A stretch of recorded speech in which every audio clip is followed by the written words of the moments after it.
I'm going to present on aeronautics and astronautics, the air and space business in the Pikes Peak area. And in that presentation, I'll be looking at about 110 years of history. 1910 was a very important year, and that's why it's a very important paper to present at this particular symposium, because it is the centennial year for flight in Colorado. The first airplane flight was completed in Denver, I think in February of 1910. The first flight here in Colorado Springs was the following year in 1911. But believe it or not, there were more than one individual. There were 2 or 3 individuals here in Colorado Springs in 1910 who were building airplanes that they hoped to fly. In that beginning period, in the 1907 to 1912, 1914, basically the pre-World War I era of flight, flying was a novel thing. Everybody who could afford it wanted to try to do it. Everybody who couldn't afford it wanted to attend one of these events. But these individuals who were building these airplanes were entrepreneurs. And they hoped to essentially strike it rich, create a business, and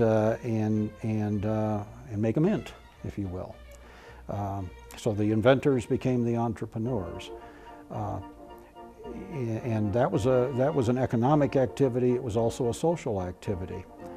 Then I began to realize that flight was very important, not only for the Pikes Peak region, but for the entire American West, because we're dealing in the American West, in the Trans-Mississippi region, with vast distances.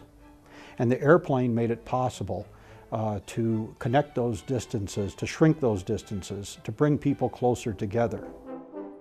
The Alexander Aircraft Company in Colorado Springs, for example, which in the late 1920s was the largest, for a brief period, was the largest aircraft manufacturer in the world, right here in Colorado Springs.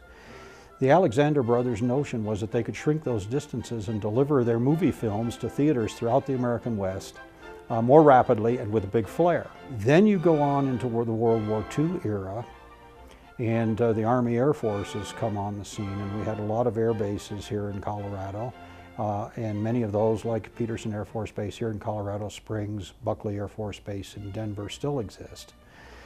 Those military flying missions grew eventually into space missions. And so what we're looking at now in economic terms, as of the beginning of the 21st century, most people don't realize this, but Colorado was the #1 private employer in the aerospace industry in the country. I had attended, I think, every history symposium. I have found them to be extremely informative and entertaining.